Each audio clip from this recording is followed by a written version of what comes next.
Oh, realized you sent me a private chat. Oh, no. Just trying to get your attention, man. Yeah, sorry about that. I forgot that I have to let you pop up. Like I can't just hear when you enter. Yeah, what the heck, man? So, whoops. You've got to be the one to let me in the gate. I've got to be the one who's willing to go there, but you have to let me in. It's a metaphor. I was about to say, I feel like there's some kind of life metaphor for that. It's biblical. By the way, happy Pokemon Day. Is it Pokemon Day?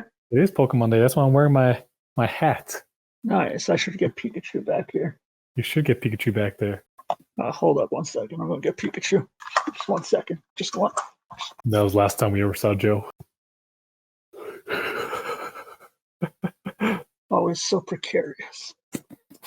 Dude, you need a haircut or something. Do I? Got like this Johnny Depp thing going right now. All right, anyway. I mean, for those of you who aren't benefiting from the video, Pikachu is right here with us. Pikachu, happy Pokemon Day. Pika Pika. All right, you scoundrel. Fun fact, 25 years ago today, Pokemon released its very first game. Is that right? That is correct. There will be celebration. There's going to be a Post Malone concert, virtual concert for Pokemon Day. That's cool. You're going to be participating in that in any way? No, I will. Oh, of course. I'm going to be getting on the stage with Post Malone. Really? I didn't know you knew him. Uh-huh. Tell him I said hi. Going to go in and be like, okay, it's my turn. Not Stickman. First things first. We got a little teaser for Spider-Man. We did get a little teaser for Spider-Man. What is it called, Ulysses? It is called No Way Home. Ah, keeping up with the motif, I see. Yeah, I thought that was interesting. You know, we had Homecoming and then Far From Home, and now apparently he can't get home, or someone can't get home. There is no way home. Somebody can't get home. Somebody. Maybe Pietro can't get home, huh? Or we'll get into that. Tobey Maguire can't get home. Oh, snap. Maybe Andrew Garfield can't get home. How about that? Maybe Kevin Feige just couldn't find his way home one day. And maybe Fox never made it home.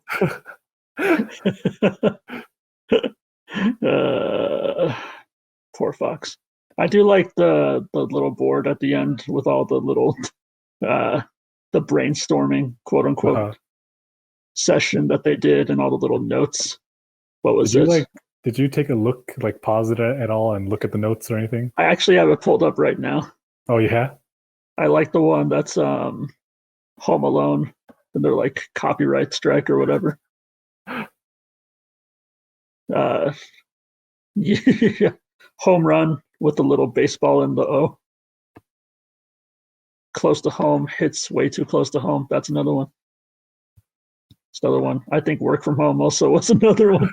I mean, I honestly don't think there's like much, if anything, as far as like Easter eggs or hidden messages. But what are your thoughts? It was it's one way to announce your title, I think. As far as a teaser trailer with no actual movie footage in it, it was a good, little 30-second teaser. I like the self-aware, Tom Holland. Tom Holland always spoiling things. Yeah. I thought that was a nice touch. Marvel's always been fairly self-aware with the culture and the response of the audience. So I thought that was pretty in line with them. I didn't notice, maybe it's only a recent development, Zendaya's taller than him. Just a recent development, like she just had a growth spurt, or I don't know. How old have they been this whole time? I guess they've been adults for a while. I was about to say, is she like in her early 20s, like 21 or something, 22? I don't know. I don't know what these kids are up to these days, getting old and stuff. Kidding. But yeah, I don't know. I didn't notice. Maybe they do movie magic, make him look around the same height. But just thought I'd point that out. It has nothing to do with anything other than my own personal agenda. It's fine. But anyway, so I was about to say Far From not Far From Home. No Way Home. Man, No I'm Way getting Home. all these things mixed up. So No Way Home drops, is that December of this year? December, Christmas, it says. All right. We're gonna have a Christmas movie. It says only in theaters, which I I thought was was about to interesting. say they're pretty confident, huh? Yeah, which I actually think that's kind of interesting and more so as on a an industry level, Mhm. because I understand like some movies have been like stream or in theaters right now, Right.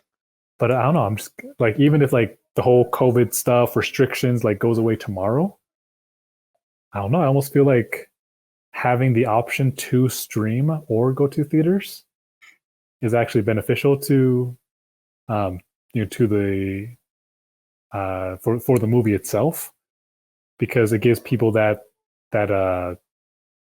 what's the word I'm looking for, that option, Yes. because I think even if like stuff goes away tomorrow, I still think in December you're not going to have nearly as many people going to the movies as you would have had, let's say, 2 years ago.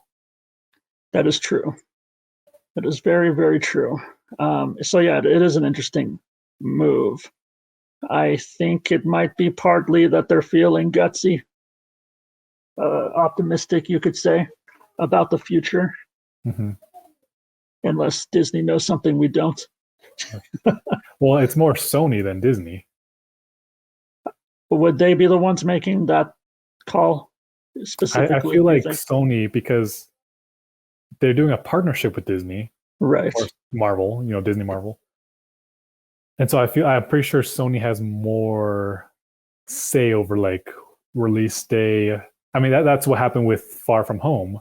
It literally, because of Sony, it literally got like, they dropped a trailer Before before Endgame had came out. before Endgame had come out. Yeah, you're right. You're right. An interesting move. I wonder if they're going to change that at all later, or it could be because it's like the third Spider-Man movie, basically the third in this current series, this current franchise. Right. If it's going to be something pretty big, almost like an Infinity War type level movie, at least that they're planning on. And so because they're expecting it to be such a blockbuster, they're like, no, you gotta go to the theaters to see this. That that would probably make sense to me. This is a movie that we seem to know a lot and nothing about at the same time, just because of all the what Spider-Verse live action rumors that have been going around that are all but confirmed at this point. I think Uh-huh. pretty much everyone and their mom knows that Andrew Garfield and Tobey Maguire are going to appear in this in some form or fashion. Because I mean, they've already confirmed that Electro, Jamie Foxx's Electro is going to be in it. Mm-hmm. I believe Also, Octopus, Doc Ock, yeah, Molina, what's the name? Alfred Molina. Alfred Molina is going to be in it. So he's going to be in it. Uh, Electro's going to be in it. We already have J. Jonah Jameson as a different version, but same actor in it. So it just makes they're not going to not do Spider Verse in this. It is what everyone already knows. We just don't know how they're going to do it, Yeah, if it's and going to in what be a pillar of the actual movie, or is it going to be some kind of like end credit scene, or yeah. right. For all we know, it's very minimal up until like the very end or something. Then because isn't this also supposed to be one of the many movies that is going to affect Doctor Strange and the Multiverse of Madness? If I'm So correct. supposedly, yeah. I mean, obviously, we won't know for sure, but yeah, all the word on the street is that yeah, it's connected. This movie is both connected to WandaVision and to Doctor Strange too. It seems like every single movie and TV show they're coming out with before that movie comes out, they're saying, yeah, this one is gonna have something to do with Doctor Strange. Pretty much everything, even Loki, I think, and Shang-Chi, perhaps. I think we're gonna have something to do with it. Hmm. Maybe not a big like plot point, but you know how the MCU works at this point. Yeah. Like chronologically, whatever happens in a movie before, there's going to be some callback to it later in some other movie. Hmm. Which I mean makes sense to me because we have the original Avengers, they're basically done. Like they either Yeah. retired, they're unfortunately dead, or they're basically they're done being Avengers essentially. They might Yes. show up. I would not. I know Hawkeye. You're going to have that show where he's basically training what's going to be the future Hawkeye, or I don't remember the actual name of the woman who's taking his basically taking his place. Yes. His daughter, I believe. Yeah, and so it makes sense that things would start connecting to what would be almost, I don't want to say a second tier, but almost like part of the second form of the Avengers, which would be Doctor Strange, would be almost like a Tony Stark-ish figure. Someone Right. who's really smart, someone who has the more that leadership mantle. Right. Right. With this third Spider-Man film, it really seems like what I want them to do is because up until this point, Tom Holland's Spider-Man has really been under the shadow of Tony Stark. Mm-hmm. I really want this film to be the one that he steps up a little more as far as being a leader and like a team player, I guess. If they're going to cross over a lot of other things, which it looks like they might. I just hope that he's not too overshadowed by the other Spider-Man that we already know and at least tolerate, if not love. But to your point, I think that's exactly what they're doing is setting up the next generation. It really seems like they're going to do Young Avengers at this point because we've already got Cassie Lang is going to take over as, I believe, Stature. I'm pretty sure. We've got Hawkeye's daughter. We've got the kids from WandaVision. Light spoilers. As well as I think we got a few other people that are just in the universe that could possibly. I mean, we already have Tom Holland. We could potentially get a live action Miles Morales. You would have the Young Avengers right there. Yeah. Plus, I mean, you never know. You don't know when they're going to bring in the Fantastic Four. And I mean, wait, didn't they? Was it official that they were going to cast? What's his name? John Krasinski. Krasinski. Was that ever official, or is that just rumor? It's like one of those. Such a big rumor. It probably is true, but nobody has said anything yet. Okay. Well, I guess for now, I guess what I was going to say is that it'd be interesting seeing who else they bring on. Like, is it like when they bring on like the Fantastic Four or X-Men or anyone else? Like, are they going to be more like younger? Like, are they going to do like a younger Fantastic Four, or is it going to be someone more like older? Like, hey, they get their powers in their 40s, or maybe they've been around for a while. Maybe like who knows what they're. Maybe they already have their powers. Maybe. I'm wondering. I think they're going to at least keep some adults in this world. You know what I'm saying? I think there's going to be more of an emphasis on the young teenage generation or young adult generation moving forward. But I definitely think we're still going to have our Doctor Stranges, our Scarlet Witches, our Fantastic Four, Wolverines. You know what I'm saying? All right. Well, speaking of Scarlet Witches. Yes. Shall we talk about WandaVision from last night, episode 8? We shall, brother. And spoiler alert right out the gate, as always, we're going to be talking about all of this episode in its entirety. We're going to just reenact it right now, actually. Ulysses, get your wig. I mean, you have the longer hair, so. Oh, you're right. You're right. So I have some notes here. Okay. First things first. This episode was very much backstory city for both Wanda and, it turns out, Agatha in the first 5 minutes ish of this episode. Which is interesting because, as you pointed out before, the titles are really good, and the title was called Previously On.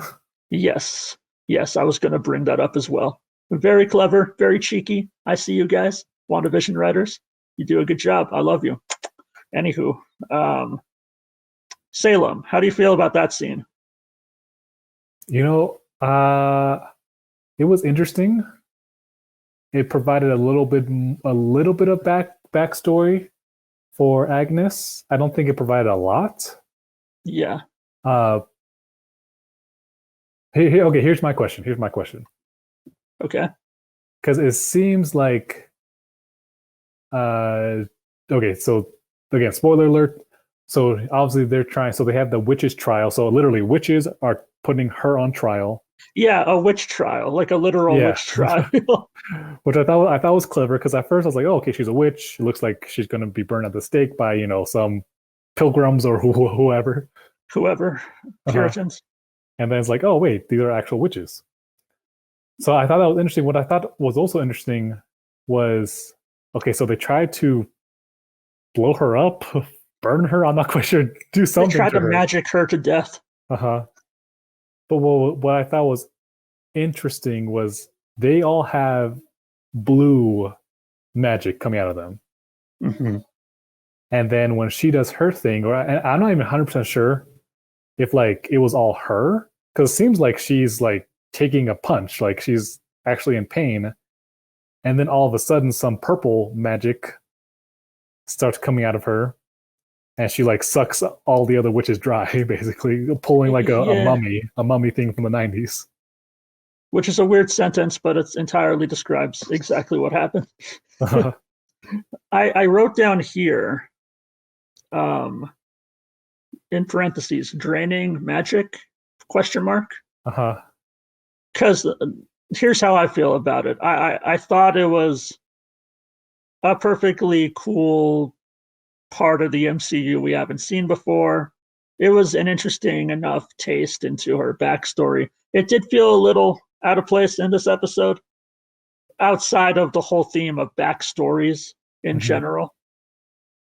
But I see why they put it in there. Part of why I think it might matter more in the future is it seems like she was draining these other magic users of their, well, not just their power, just like their The life whole life source. force. Uh-huh. I'm wondering if that's what she wants to do to Wanda. I had that thought as well, because it's interesting how later in the episode you find out she definitely did not create the hex. Which Yes. I mean, maybe we'll get to that in a few minutes, There's a but lot of reveals in this episode. but It's a ride. but definitely. But I guess more what I want to point out as far as like draining is that she says she was like she basically was drawn to the hex, like that she felt the power. Right. So it's like it makes me wonder, yeah, was she going there to try and drain someone's power? Was she going there like was it kind of like a moth to the flame kind of deal? Right. It does seem that at the very least she was definitely curious Mm-hmm. about this big show of power that she must have detected and drew her there.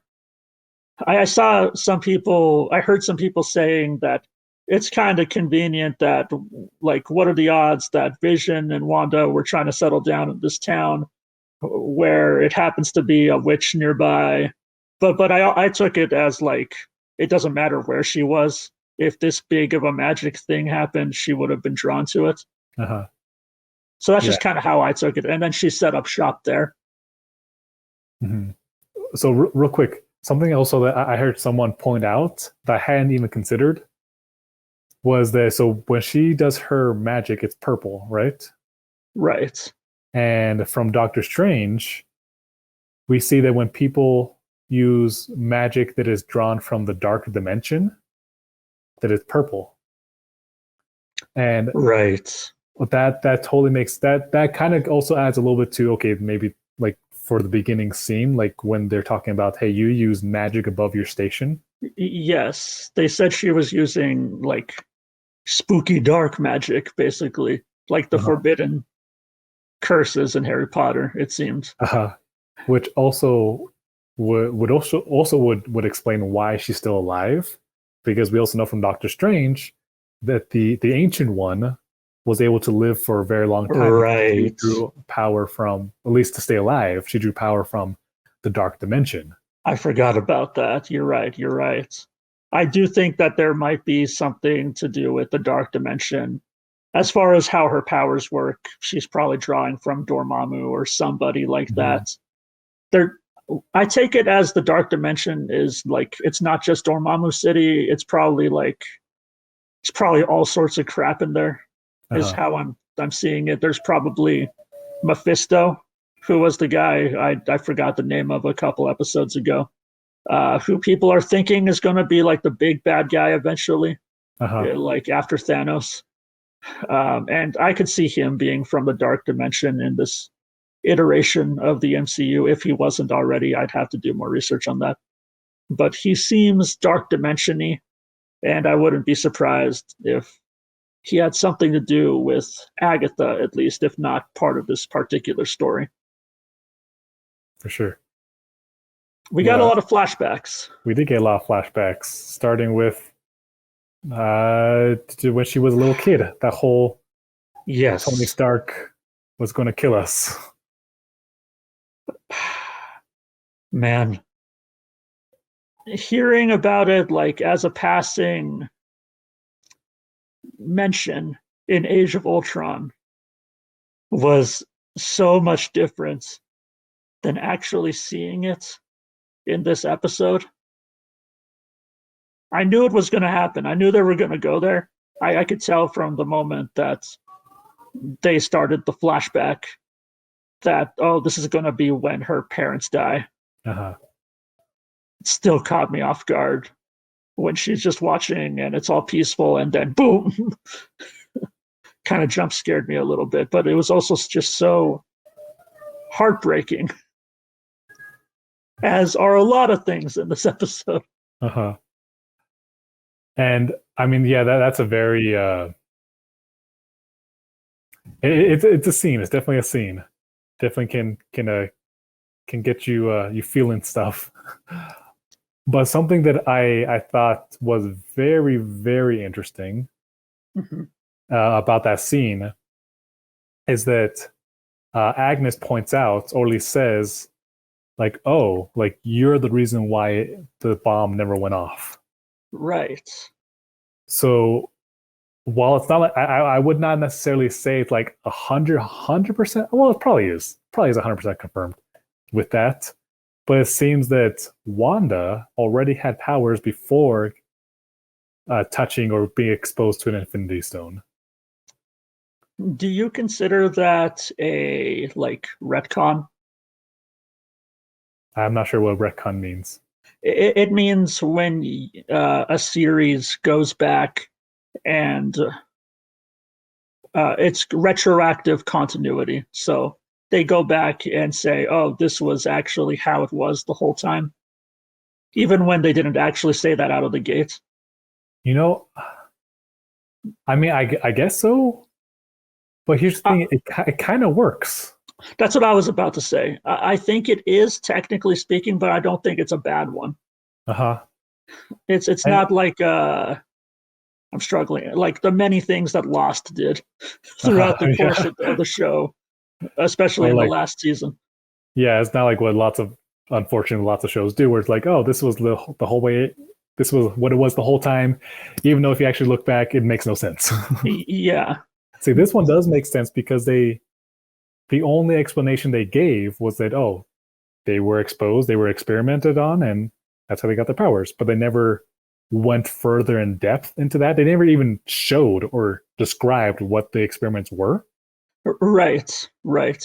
And but here's what I guess catches my eye, or catching my attention. It's like, okay, so we know, and this was already established before, like in Age of Ultron as well, that lots of people had gone through the experiment and they had died. No one survived. Yes. The only two were the twins, Wanda and Pietro. Wanda, okay, so it seems that Wanda already had some kind of ability, some kind of power, and so that's why she survived the exposure. In fact, it seemed like the Infinity Stone was drawn to her. Yes. So keep going. Oh, I was going to say, so presumably that means that Pietro also already had something in him, so that he could survive that as well. That would make sense since they were twins. Mm-hmm. And and maybe I'm looking too deep into this. I think I know what you're about to say. I just really want them to bring it into the MCU. But it's like, are they subtly like establishing mutant genes. Right, right. I had the same thoughts. I'm still not 100% sure. It's very possible that Pietro, maybe she just gave him the ability to, maybe she was the conduit that allowed him to survive and have abilities, but maybe not. I don't know. A lot of things. No. I've been saying that a lot throughout the show. Maybe, but I don't know. So here's a I want your thought on this. Pietro. Yes. She all she's basically said was that okay, it's definitely not her brother, not officially her brother. Oh, you're talking about other Pietro. So other Pietro, I guess it would be more other Quicksilver. Fake Pietro. Yeah. Yeah, I've heard him referred to as Pietro. Did she say Pietro? No, I've heard other people refer to him as Pietro. Oh, nice. So I don't. It does not seem to me that Agnes, that she can give other people abilities. That's where I'm stuck on with that. It also doesn't seem like she created him because she doesn't seem to be able to do that. Uh-huh. That was something she specifically said Wanda could do, which was what made her so special, but we'll get into that. All I wrote down was, still don't know who Peter/Pietro is. All right. Until next time. Until next time. I do think that it's still, some people are taking this as it's definitely not Fox Peter. But for me, I think it's still very on the table, if not more on the table, that I think it might just be that version. And she took him from that dimension and is now controlling his mind and whatever, because we know she can do that. It heavily established. She could do that as well as change things to look different, but she could not create. I guess we'll find out next time, because that's something I'm still like, I am still Marvel. Freaking introduce the X-Men already. They've got to make it make sense, man. They got to make it make sense. I'm saying like this show gives them an opportunity that would make sense. What I'm thinking is, I'm not next. I mean, we'll see next week. It's the finale, but I'm not necessarily expecting like the finale to be all big as far as like reveals, dimensions, crazy, all these characters coming in. I think there's going to be a hint of that, like they do in the movies at the very end, like a little stinger. But I think that next week is going to be heavily focused on just finishing this story that we've been on, which, to be fair, is a very captivating, very tragic, very emotionally driven story that I'm fully invested in at this point, and I will not sleep until next Friday. Expect calls. What'd you think? Oh, so now we know for sure what the deal is with sitcoms, and I like how they integrated that. It's very character. It's very character driven. It's very emotionally driven. Very, very subconscious, I think. For sure. Let's talk about the other flashback. The next one? Let's talk about the next one. The Herd and the Stone. Yeah, so that's what I was mentioning earlier. What I thought was interesting about that, again, like we know from Age of Ultron, we know from this episode that other people didn't survive being exposed to the stone, which was kind of interesting. Yeah. Now that I think about it, because you had the Avengers, around Loki's scepter. Yeah. You've had other people handle it. Some kind of, I don't know. I'm almost wondering, like, what was. I guess maybe I'm thinking too much into this, but I'm almost wondering why other people weren't surviving exposing to the stone. It seemed like they had to touch the stone, which I guess no one else was really touching it. So I guess it kind of makes sense because even in Captain America, okay, now it's making sense. Everything's clicking in my head. Even in Captain America, they're like, don't handle the stone. And then when Redface holds it, he gets blasted into right wherever. Which was a different Infinity Stone. That was a long-winded. It's okay. Infinity Stones are like, I don't know. any other super powerful thing, you don't really know everything about them. Uh-huh. So that part, when Wanda apparently sees the future version of herself, it looks like, Yeah, that's what it looks like. because it's a silhouette of what looks like her in her Scarlet Witch uniform, Hmm. which is super trippy. I remember we were watching that, and Kat was just like, "What is going on?" But that's what the show does, and her being a witch this whole time. I think we were discussing that a little bit. It makes sense. It makes enough sense for me that it doesn't bother me, because according to a couple things, according to Agatha, it seems like these were almost kind of like dormant genes, I guess, or whatever, that would have spewed out, fizzled out into nothing That's what I'm if she saying. hadn't X-Men. been if she Mutants. hadn't been exposed to the Infinity Stone. She's a mutant. But it also makes sense to me, because up to this point, our understanding was she got her powers from the Mind Stone, but she's more powerful than Vision, I think we could say. Uh-huh. So it didn't make much sense to me for her to be like, she just got her powers from this thing. She doesn't even have it with her. And yet she is so incredibly powerful. It just didn't, I don't know, just in my mind, I accepted it, but it didn't add up that much to me. Uh-huh. This makes a lot more sense, that she was already magical to begin with. And then she was exposed to an Infinity Stone, which would have quadrupled however many her powers, and made her into this being that she is now. Mm-hmm. Yeah, yeah, I think I've already said my piece on this. I think she's a mutant, and it just brought out her mutation like tenfold. My That's your 2 cents. That's my And 2 if cents. you're wrong, you're going to be upset. If I'm wrong, I'm just going to be like, okay, I'll wait for my mutant somewhere else. It's like dating, you know. If it doesn't work out, you know, you'll find your baby somewhere else. The the the super cute flashback with her and Vision in the Avengers complex shortly after Age of Ultron. Watching Malcolm in the Middle. Watching Malcolm in the Middle. Oh my gosh. The fact that they outright showed us all these shows that they've been referencing before was pretty perfect, I think. Uh-huh. But I think also at this point, they can never cast Bryan Cranston in the MCU now, right? Or could they?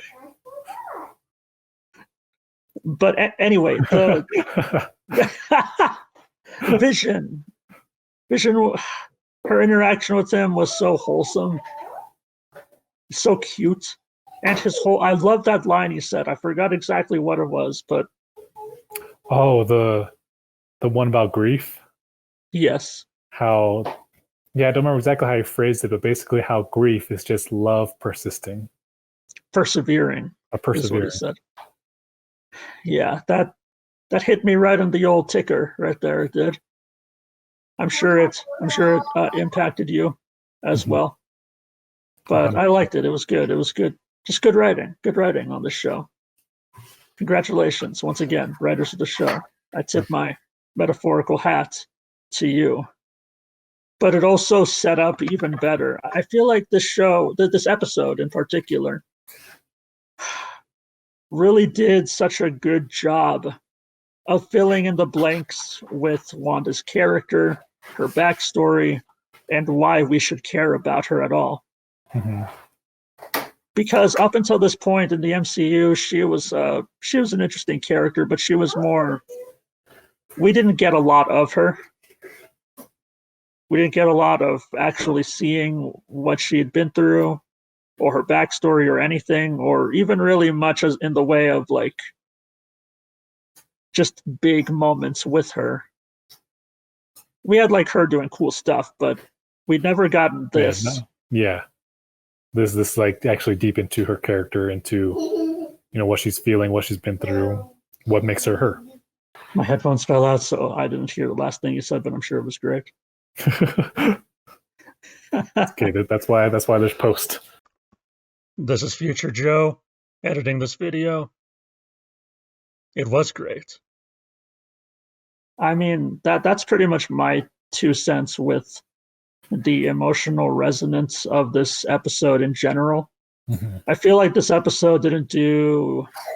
Actually, no. I'll take that back before I say it. It did a lot in the way of the plot of this show.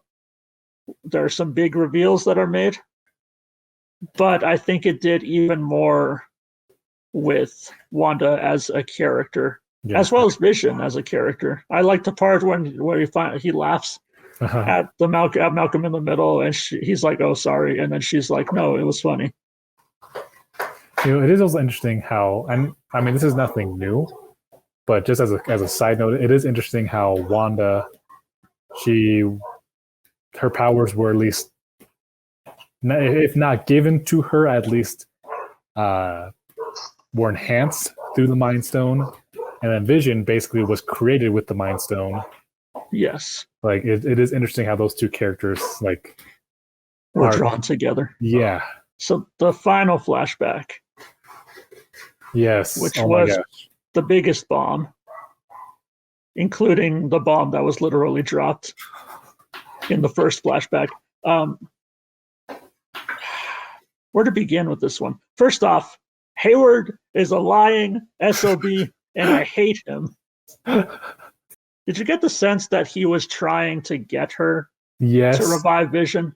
Yes, I 100% got that sense. In fact, I thought as the flashback went forward, I thought that he was going to be like the one who dropped off the body in the middle of the town. That's what I thought at first, because when she didn't take the body, oh, by the way, dismantled Vision scene, horrifying. Just utterly traumatizing. I hated it. Hated every second of it.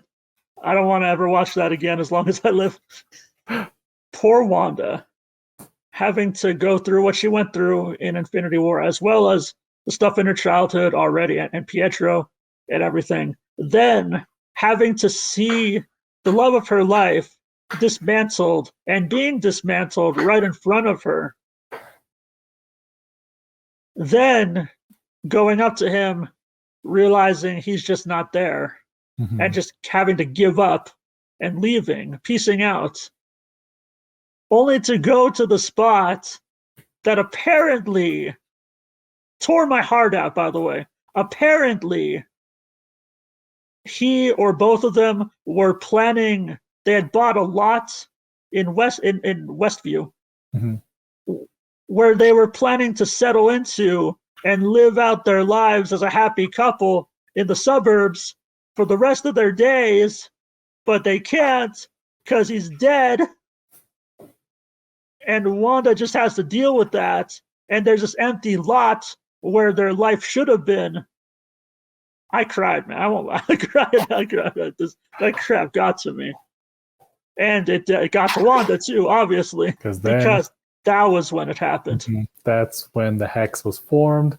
That's when just everything was released. And she ends up, which this was like one of the biggest reveals of the series. She created a new Vision. Just like that. Yeah, which kind of blew my mind because it's like, it's not just she just recreated him. Like it's him. He has a Mind Stone. He has his personality. His personality. He has freaking vibranium. Yes. He has all of his powers. And you know that he has vibranium because he what's his name? The director was able to track him. You're right. Using vibranium, whatever it was. I forgot. It was a vibranium tracky device or whatever. I think subconsciously, I didn't really pick up on this until someone else pointed it out. They pointed out that the town seemed to be really run down and kind of just a crappy place to live. Probably because the blip happened and everything. It was probably, I'm guessing, more idyllic back when Vision first chose the spot. Yeah. So I'm thinking that maybe subconsciously, as all of her emotions were getting to her, and in this climactic moment when she just lets out all this power and unknowingly, at least at first, creates this whole Westview incident. I'm thinking that a lot of this has to do with her subconscious because of sitcoms and everything.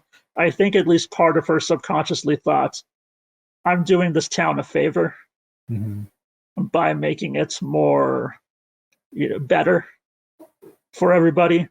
Probably unknowing to her that she was actually going to be causing a lot of pain to other people.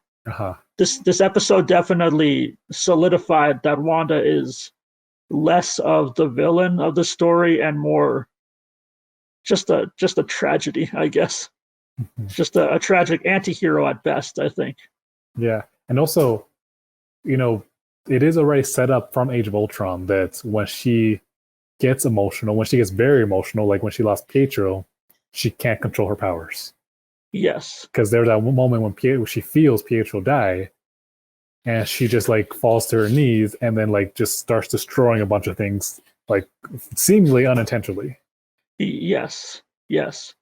This show is doing Dark Phoenix better than Dark Phoenix did. Dark Phoenix. Indeed. Last thing. Yeah, go ahead. Go ahead. Last thing to talk about. The last little stinger this freaking show dropped on us at the last second. You saw the post-credit scene, right? Oh, yes. Evil Vision, huh? Evil Vision. Evil White Vision, which is from the comics, apparently. It is from the comics. I was literally exclaiming, no, they didn't, right before the reveal happened. Because you can tell what's about to happen. It's one of those things you know is about to happen, but it still doesn't make the punch of it any less so. When he's like, we just needed some power from the source, and he has the drone that she tossed back to them earlier, still some of her energy on it. I guess they were able to use it, which, by the way, they totally, I realized upon rewatch, they did a mild setup for White Vision in the part where they're disassembling him in one of the flashbacks, because they're like peeling away the red on his forehead, and you can see a little white showing underneath, or at least like metallic. Do you think, I mean, that's just so messed up, first off.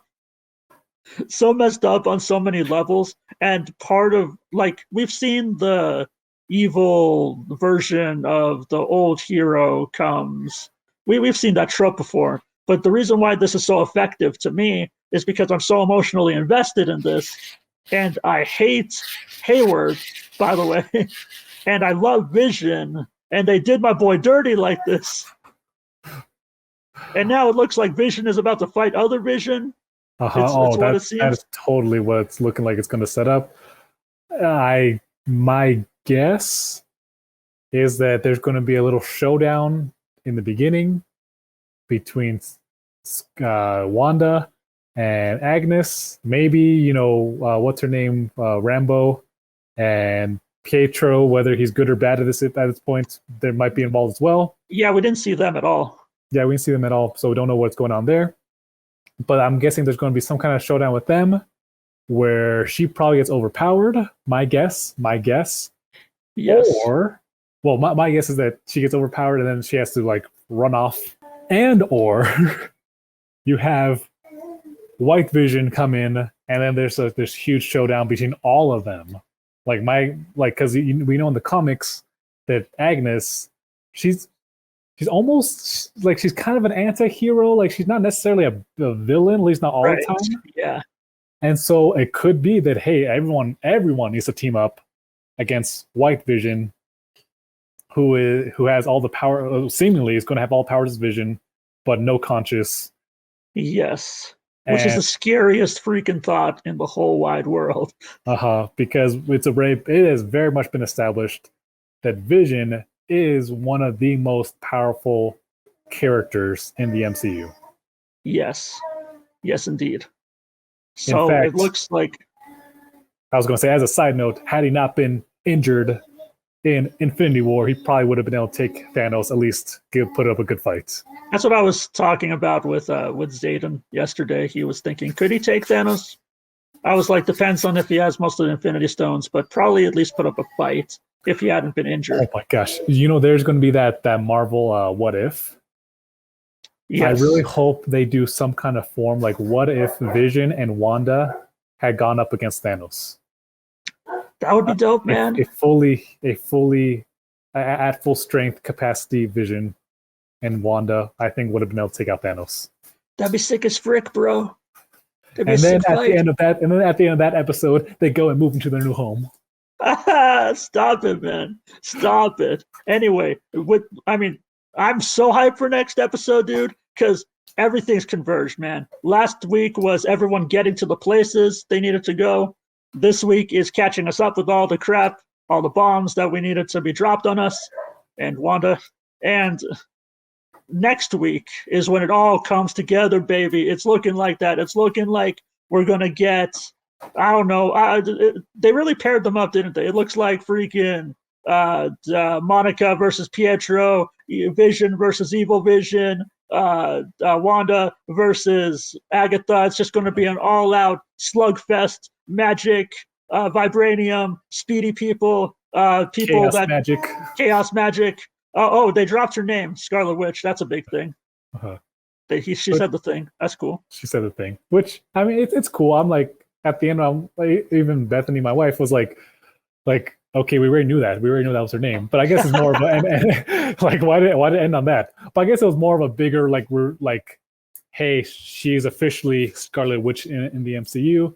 Because I don't think they could have used her name beforehand because the whole Fox people owning different rights. Was that what it was? I'm pretty sure that's what it was. That's why they never called her Scarlet Witch. Anyway, thank you so much for watching this podcast. We appreciate the two of you that are watching right now. We'll see who picks up on this. Yeah, thanks. Thank you, Will. I'm sure you're watching. We might as well name drop all the people. Jason Albini, maybe? Jason Albini, probably. What's up, Jason? Appreciate you. See, if you watch our podcast, you get name dropped. How does that feel? Watch it. Share it with your friends. Tell them. Anyway, I'll be as hyped as ever next week. We'll see the final showdown. Season finale. I have to say one last thing before we go. What is it? In this episode, again, the director, what's his name, drops the whole, or he says, creating a sentinel weapon. Does he say sentinel? He says sentinel. He says the word sentinel. Are you sure? Are you losing your mind? We had subtitles on. I had to on too, man. Yeah, we got. Did he really? One for my bed. That's right. Really? Okay. Well, if she says it, then it must be true. So just saying. I do have to say, Evil Vision does validate your theory on that more than ever before. So congratulations. If they do Sentinels at some point, I'm sure that he would be a blueprint at least. Mm-hmm. Okay. Well, that's it. So that's all we got. It's a podcast. Insert outro here. Whoa! Thank you for watching. Bye. Sponsored by us. Yeah, the Balanz brothers. Screw you, Jacob.